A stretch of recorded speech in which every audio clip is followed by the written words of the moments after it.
Olá, pessoal. Edivaldo mais uma vez para dar continuidade ao nosso estudo do livro de Atos dos Apóstolos. Estamos no capítulo 5. Estarei fazendo a leitura para a nossa instrução. Assim está escrito: um homem chamado Ananias, com Safira, sua mulher, também vendeu uma propriedade. Ele reteve parte do dinheiro para si, sabendo isso também sua mulher. E o restante levou e colocou aos pés dos apóstolos. Então perguntou Pedro: Ananias, como você permitiu que Satanás enchesse o seu coração ao ponto de você mentir ao Espírito Santo e guardar para si uma parte do dinheiro que recebeu pela propriedade? Ela não lhe pertencia e depois de vendida, o dinheiro não estava em seu poder? O que o levou a pensar em fazer tal coisa? Você não mentiu aos homens, mas sim a Deus. Ouvindo isso, Ananias caiu morto. Grande temor apoderou-se de todos os que ouviram o que tinha acontecido. Então os moços vieram, envolveram seu corpo, levaram-no para fora e o sepultaram. Cerca de 3 horas mais tarde, entrou sua mulher, sem saber o que havia acontecido. Pedro lhe perguntou: diga-me, foi esse o preço que vocês conseguiram pela propriedade? Respondeu ela: sim, foi esse mesmo. Pedro lhe disse: porque vocês entraram em acordo para tentar o Espírito do Senhor? Veja, estão à porta os pés dos que sepultaram seu marido, e eles a levarão também. Naquele mesmo instante, ela caiu morta aos pés dele. Então os moços entraram e, encontrando-a morta, levaram-na e a sepultaram ao lado do seu marido. E grande temor apoderou-se de toda a igreja e de todos os que ouviram falar desses acontecimentos. Os apóstolos realizavam muitos sinais e maravilhas entre o povo.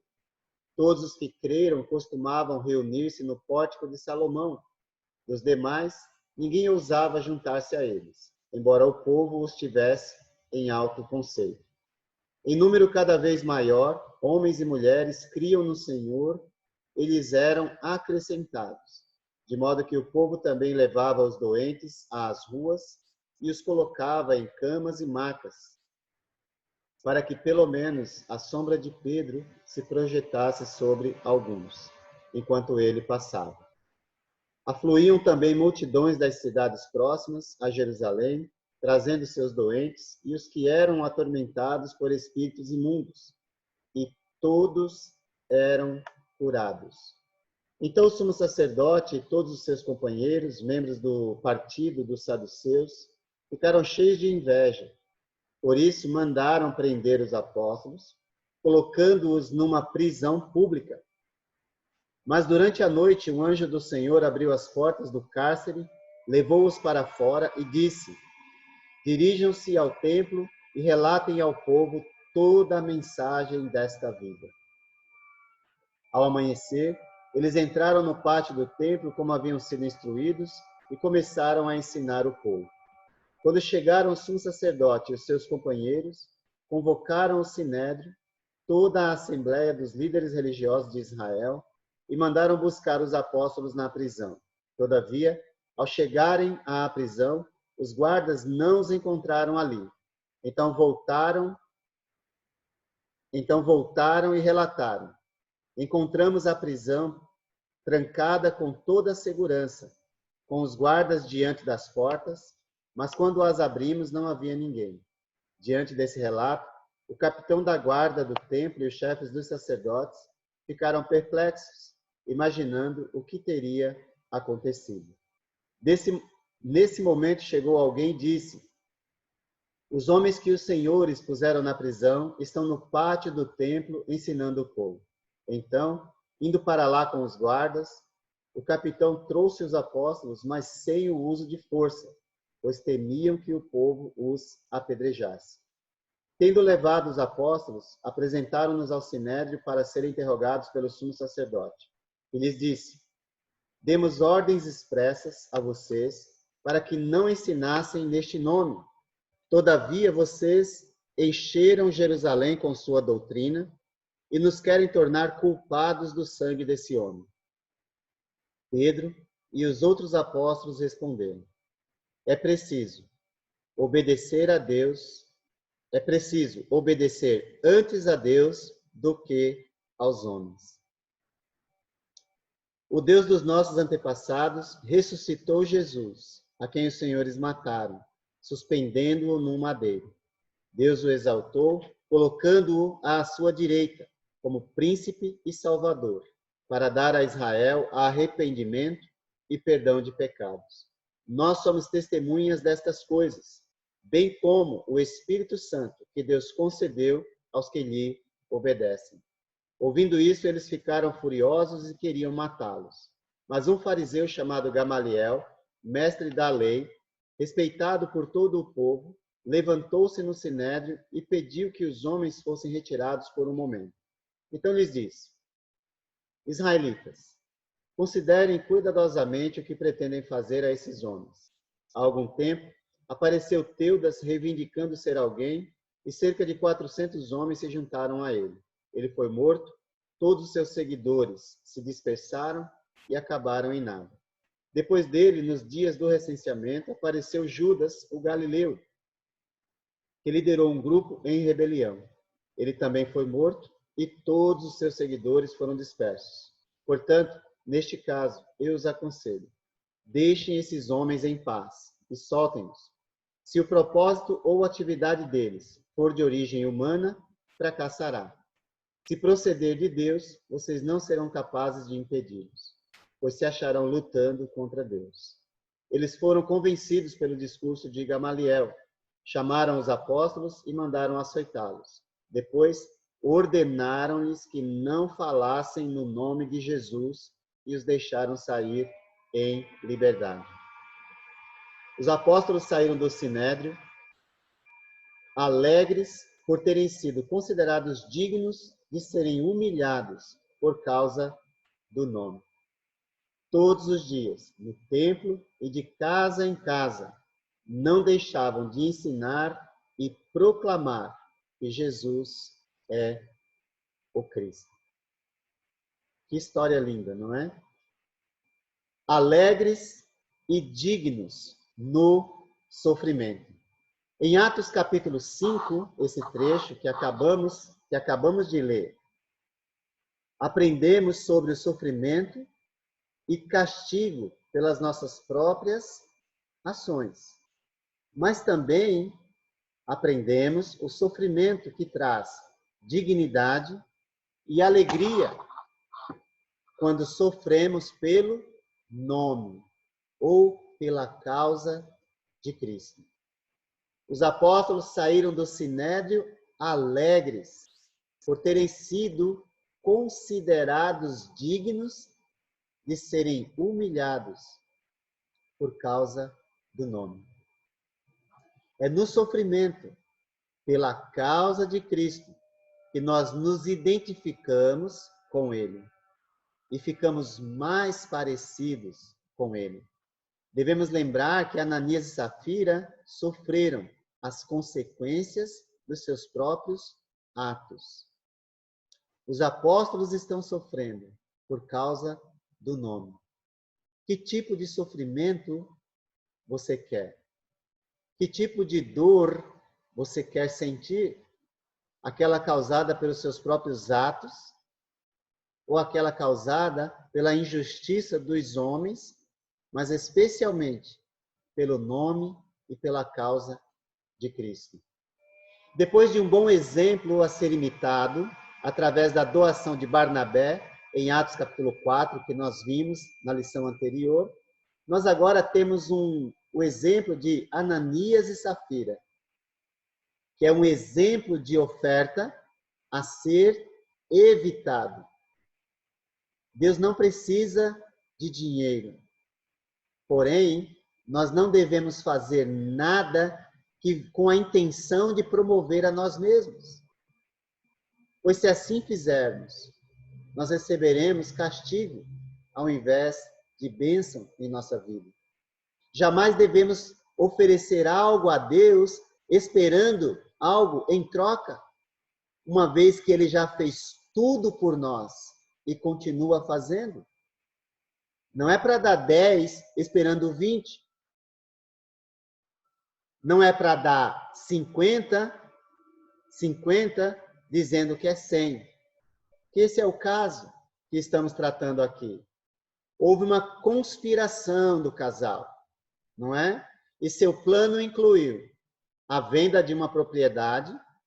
Até aí tudo bem, é deles, podem fazer o que quiser. Porém, a retenção para si de uma parte do dinheiro. Esse é o problema. E a entrega do restante como se fosse tudo. Esse é o problema. A mentira deles consistiu em fazer de conta que deram tudo, quando na realidade era apenas uma parte.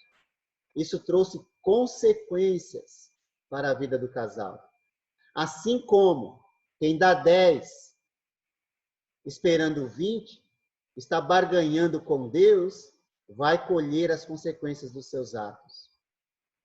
No Novo Testamento, não tem dízimo. Isso está muito claro. Nós devemos ofertar a Deus com um espírito voluntário. Ninguém é forçado a fazer. Mas devemos ser verdadeiros. Devemos ser verdadeiros ao ofertarmos a Deus. As razões para a condenação de Ananias, elas são: ele permitiu que Satanás enchesse o seu coração. Sabe que a palavra Satã ou Satanás é adversário. Adversário. Então, cuidado para que você não permita que o adversário tome conta de você. E isso se dá de várias formas. Você pode se tornar o seu próprio Satã, o seu próprio adversário. Quando você ou qualquer pessoa faz coisas para Deus esperando ser promovido ou ter autoconhecimento. Foi assim que Satanás foi destruído. Pelo seu próprio orgulho, pela sua própria intenção de ocupar um lugar que não é dele. Então, às vezes, muitas pessoas ofertam a Deus e querem projeção. Esse tipo de oferta, a sua origem é Satanás, não faz parte de Deus. A gente precisa ficar atento a isso. Mentiu ao Espírito Santo é a consequência de quem permite que o adversário tome conta da sua vida. Fez isso livremente, pela própria vontade. As ações que são contrárias a Deus têm origem no adversário de Deus. Nós somos livres, podemos fazer o que quisermos. Mas devemos lembrar, há consequências. Mentiu aos homens, não aos homens, mas sim a Deus. Essa foi a conclusão de Pedro. Recebeu punição imediata, trazendo grande temor a todos que estavam ali naquele momento. Essa é a expressão grega que está no texto. Se você sabe um pouquinho, você pode confirmar, não é? E aí você pode ler, é uk, epseuso, antropós, alá, toteu. Essa é a expressão grega. Isso aqui é uma figura de linguagem, tá bom? Que é uma elipse. Não sei se você já ouviu esse tipo de figura de linguagem, mas é da nossa língua. Isso é uma elipse. O que é uma elipse? Só para a gente ficar por dentro. É um enunciado em que onde um termo ele é omitido, mas que pode ser facilmente subentendido pelo contexto ou pela situação daquele momento. O termo aqui subentendido é apenas. Ou seja, Ananias você não mentiu apenas aos homens, mas você mentiu também a Deus. Então é importante que a gente compreenda que a mentira que é procedente de Satã, ela é procedente de Satã. Se nós mentimos uns para os outros, nós estamos mentindo para Deus. Então temos que lembrar disso sempre, tá bom? Um outro exemplo, só para você entender, um exemplo de elipse. Em 1 Coríntios 15, verso 5, a palavra de Deus nos diz que Jesus, falando da aparição dele, né? Paulo falando, diz assim, que ele, Jesus, depois da ressurreição, apareceu a Pedro e depois aos 12. Você percebe que naturalmente nós já sabemos que os 12 são os apóstolos. Então ele apareceu aos 12 apóstolos. Olha que beleza. Então é só para você entender o que é uma elipse, uma figura de linguagem, tá bom? A condenação de Safira ocorre, a de Ananias ocorreu imediatamente. Isso trouxe já temor à igreja, respeito por Deus. Mais tarde, a mulher dele vem. O texto não explica onde ela estava, por que eles não estavam juntos naquele momento. O fato é que ela chegou mais tarde, algumas horas depois. E Pedro perguntou, escute, vocês venderam, portanto? Ela disse, sim. Ou seja, afirmou a mesma mentira do marido sobre o preço conseguido pela propriedade. Demonstrou o acordo feito com o marido de tentar o Espírito do Senhor. E por isso recebeu a mesma punição imediata do marido. A mesma punição. É importante nós levarmos em consideração que Deus, ele já deixou o exemplo do que fará com quem brinca com as coisas dele. Nesse caso aqui, com quem oferta a Deus, querendo reconhecimento, que é o caso de Ananias e Safira. Barnabé demonstrou a atitude nobre de se voluntariar para ofertar a Deus e vendeu seu terreno e ofertou tudo. Mas não houve exaltação de Barnabé. Houve exaltação de Deus na vida dos irmãos. Ananias e Safira queriam a aprovação dos homens, mas receberam punição por causa disso. O incidente serviu como exemplo de disciplina e teve um efeito imediato sobre a igreja, que se apoderou de temor. Respeito por Deus, com uma dose de medo, é bom, tá bom? Ninguém consegue servir a Deus só por medo, com medo, não. Mas uma boa pitada de medo faz bem, para a gente fugir do pecado, fugir da mentira, fugir do erro, tá bom? Caso não houvesse a interferência direta de Deus, uma vez que a igreja está na sua origem, no seu início, poderia ocorrer algumas dificuldades, né? O que poderia ocorrer? Talvez a autoridade apostólica poderia ter caído em descrédito, porque a gente sabe como é a mentira. Ela não fica oculta por muito tempo. E logo ela é descoberta.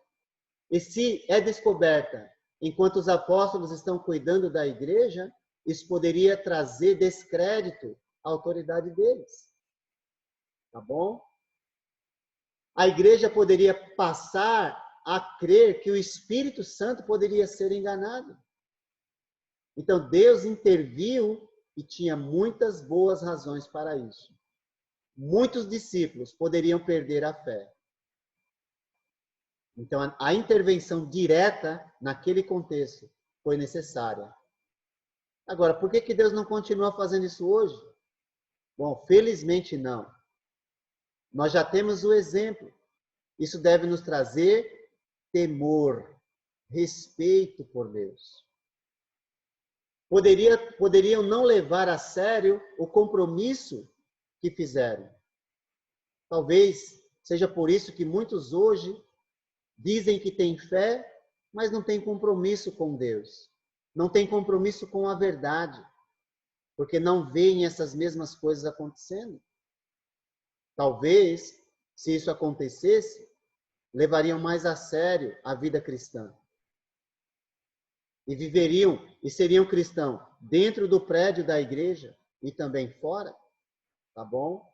É bom a gente levar em consideração. Não é porque não acontece que no final de tudo não vai acontecer. Ninguém consegue se esconder de Deus. Tá bom? O crescimento da igreja, ele continua, graças a Deus. Então, o capítulo 5, verso 12, revela que os apóstolos continuaram fazendo milagres. E nesse momento aqui, os apóstolos, e especialmente Pedro, são o foco daquilo que está acontecendo.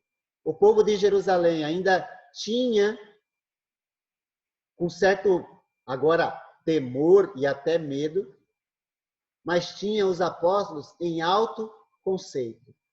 E aqui uma lição para nós. Nós precisamos pensar em nossa reputação no mundo em que vivemos. Porque se você é servo de Cristo, você precisa se preocupar com o testemunho que você oferece à sociedade. Precisa pensar nisso. Além dos 5.000 homens mencionados em 4:4, homens e mulheres criam no Senhor em número cada vez maior. A partir desse momento não há mais contagem. A igreja já deve estar ultrapassando os 10.000 membros em Jerusalém. Só de judeus até aqui, tá bom? Agora parou a contagem, mas pelo que nós vemos, aqui pelo menos 10.000 pessoas já estavam servindo a Deus. Agora, quantos doentes e atormentados procuraram ser curados? Nós vimos na leitura. Tantas pessoas que ocupavam as ruas. Afluíam multidões das cidades próximas a Jerusalém. E todos aqueles que se aproximaram deles, todos, sem exceção, foram curados. E por que Deus realiza tantos milagres nessa ocasião? Para que a sua palavra seja confirmada. Marcos 16, 20. Tá ok? Nós não temos aqui aquela condição de ficar reproduzindo. Aqui diz que até a sombra de Pedro, né? As pessoas queriam que a sombra de Pedro se projetasse sobre eles. Não está ensinando superstição. Somente está mostrando poderes extraordinários que foram dados aos apóstolos, para que a palavra de Deus fosse confirmada. Sabe que, só para você ter uma ideia, em Jerusalém, em Israel, em Jerusalém, tem a chamada Via Dolorosa. Via Dolorosa. Segundo a tradição, tá bom? Tradição. Não é o real caminho, mas, segundo a tradição, a Via Dolorosa é o caminho pelo qual Cristo passou até a cruz. E aí tem uma parte desse caminho onde tem lá um trecho onde a mão de Jesus está estampada na parede. Estampada na parede. Então, às vezes, o que acontece? As pessoas encostam a mão lá como se aquilo fosse mágico e fosse trazer algum benefício. Isso é superstição, não é? Já ouvi a história de um pastor que foi a Israel e lá na Via Dolorosa ele colocou a mão dele lá e depois voltou e disse para os seus membros que ele tinha tocado lá e agora a mão dele estava cheia de poder. Isso é superstição. Isso é brincar com as coisas de Deus. Ele vai receber uma recompensa desagradável se ele continuar com esse pensamento. Não é superstição. Aqui, nesse caso, é um poder extraordinário que não foi reproduzido por mais ninguém. Tá bom? Os apóstolos foram presos por causa da palavra de Deus, daquilo que fizeram, né? Lembra que a primeira prisão foi só uma noite. Essa aqui é de fato a primeira, com a intenção mesmo de prender. Essa aqui não, já é mais com a intenção de eliminá-los de uma vez por todas, essa daqui. Agora, qual é a razão? O sumo sacerdote, Anás ou Caifás, e os saduceus, lembrando que os saduceus não acreditam na ressurreição, lembra? Jesus falou sobre isso em Mateus 22. Eles ficaram cheios de inveja e por isso mandaram prendê-los. Você lembra por que mataram Jesus, os sacerdotes? Inveja. A inveja mata as pessoas. E nós precisamos não permitir que esse sentimento brote em nosso coração. Porém, Deus está no controle. O livramento e a sua instrução por um anjo do Senhor. Anjos são mencionados várias vezes em Atos, trabalhando a favor do Evangelho. Gostaria de dizer que a palavra angelos, ela significa mensageiro de Deus, ou a serviço de Deus. Nós temos também anjos a nosso serviço. Nós não sabemos como, isso está em Hebreus capítulo 1, verso 14. Os anjos são ministros a nosso favor. Eles são mensageiros. Mas se são mensageiros, Deus pode enviar uma pessoa para te ajudar como um anjo dele para acudir suas necessidades. Não necessariamente um ser angelical, mas um mensageiro. Às vezes as pessoas criam na mente anjo com asa e nem sempre é assim, tá bom? Em muitas ocasiões, anjos assumem a forma humana, tá bom? Então não há problema nenhum de alguém, por alguma razão, sem você imaginar, chegou na sua casa para te ajudar. É um anjo do Senhor enviado, ou seja, um mensageiro. E os anjos, os mensageiros, eles são sempre mencionados, trabalhando a favor do Evangelho. Eles não pregam, eles não falam de Jesus para ninguém, mas eles contribuem para a pregação do Evangelho. A perplexidade dos líderes religiosos veio imediatamente, pois eles prenderam, depois foram procurá-los e não os encontraram. Mesmo assim, eles continuam de coração duro. Veja, Deus realiza milagres o tempo todo, mas muitas pessoas preferem endurecer o coração a crer em Jesus. E os líderes religiosos é um exemplo muito clássico disso. Eles endureceram. Mas por quê? Porque ficaram mais preocupados com a sua posição religiosa do que com a fé em Jesus ou a salvação. Agora, você acha que isso não acontece hoje? É só muitos líderes modernos, você apresente o evangelho simples para ele e você vai vê-lo encher o peito e dizer: eu sou pastor, eu sou teólogo. Aí eu pergunto: e daí? Eu sou um ser humano, a imagem e semelhança de Deus, e me contento e me alegro em ser reconhecido como servo dele. Tomara a Deus que você também, tá bom? Não endureça o seu coração. Nós não precisamos de cargos para ser reconhecidos. Nós precisamos servir a Deus com o coração íntegro, com o coração verdadeiro. Presos de novo e interrogados pelo sumo sacerdote e o sinédrio, Pedro e os outros apóstolos responderam afirmando: é preciso. Lembra que eles ameaçaram eles, né? É preciso obedecer antes a Deus do que aos homens. Esta afirmação vai trazer consequências para eles, mas eles estão convictos de que o mais importante nesta vida é obedecer a Deus. E aí eles começam a pregar o Evangelho. E o que é o Evangelho? Morte, sepultamento e ressurreição de Jesus. E mais uma vez, eles dizem: vocês mataram Jesus. Vocês são culpados pela morte dele.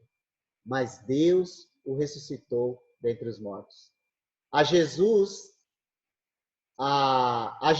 né, que está à direita de Deus, como príncipe e sacerdote. Mais dois títulos messiânicos. Messiânicos. Sabe que a palavra Jesus, em hebraico, né, o nome de Jesus em hebraico é Yeshua. Yeshua. E significa salvação. Tá bom? E é interessante que no livro de Isaías, embora nós não temos o nome Jesus revelado, nós temos a palavra salvação em Isaías. Que beleza, não é? E a palavra para salvação no livro de Isaías é Yeshua. Olha que beleza, eu acho lindo isso, né? Aqui são dois títulos messiânicos, né? E Isaías fala sobre isso. Eles afirmam a necessidade do arrependimento para que assim possam receber o perdão dos pecados. E quem assim proceder terá o Espírito Santo. O Espírito Santo é para todos os que obedecem.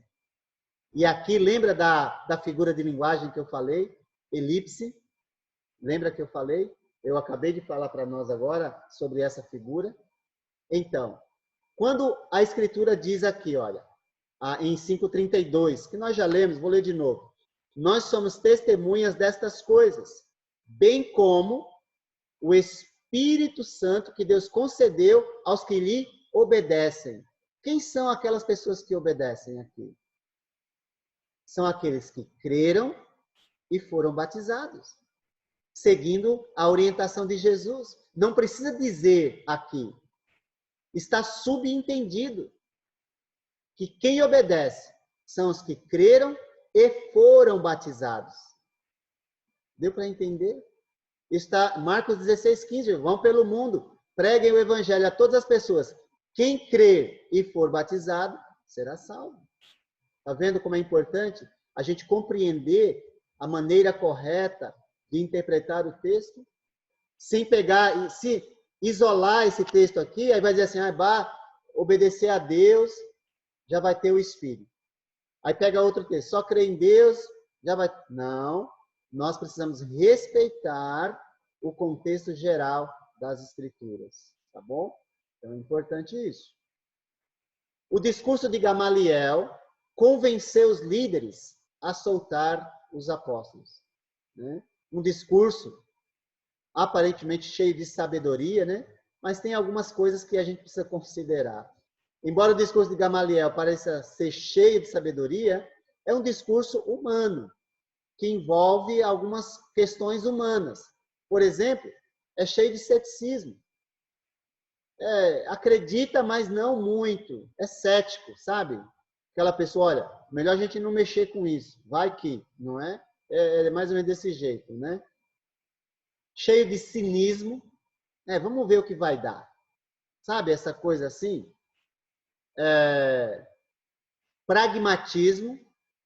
Olha, se tiver que ser, será. Né? Se lembra, ele deu dois exemplos, né? Do Teudas e do Judas. Ó, se aparecer esses dois aí, houve alguns seguidores, eles foram mortos, e o que deu? Nada. Então, se tiver que acontecer isso, vai acontecer. É pragmatismo. Né? Muitas pessoas vivem nessa base. Né? Ou fatalismo. Né? Se tiver que ser, será. Né? Tem muitas pessoas que acreditam que as coisas acontecem por fatalismo.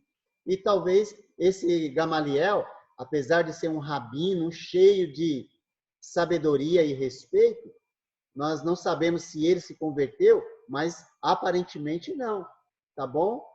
É inegável que Deus usou esse discurso de Gamaliel para proteger seus servos. Não importa o que ele está, se ele está com cinismo, ceticismo, pragmatismo, fatalismo, porque aparentemente é isso que tem, tá ok? Porque ele não seguiu a fé.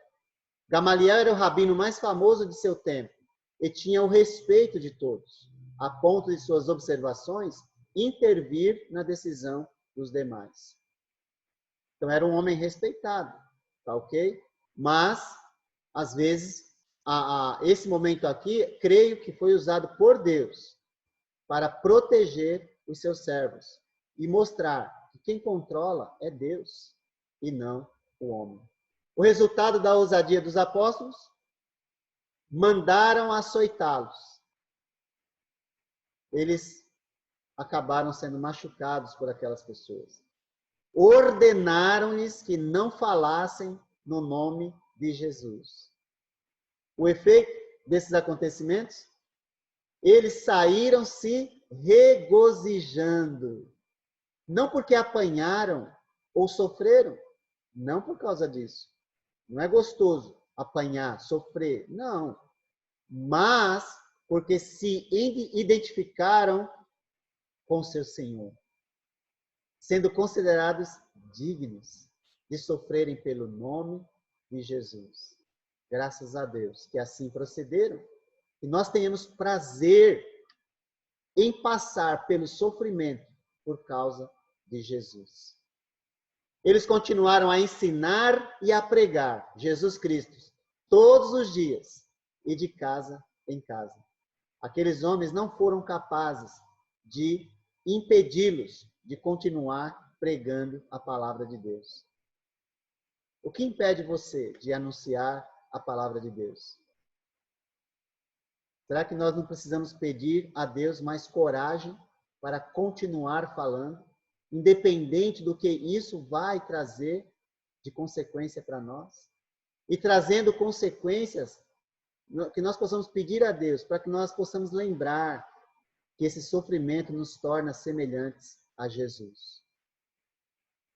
Eles não buscaram aplausos humanos. Não, não, não. Mas a alegria de ficarem parecidos com Jesus. E você? O que busca em seu serviço a Deus? A aprovação dos homens ou a aprovação divina? O que você busca quando você oferta a Deus? A aprovação dos homens ou a aprovação divina? Em que o que você busca em seu serviço a Deus? Que o Eterno te abençoe e te guarde, e que essas palavras possam penetrar em nosso coração a ponto de transformar as nossas vidas à imagem e semelhança de Jesus.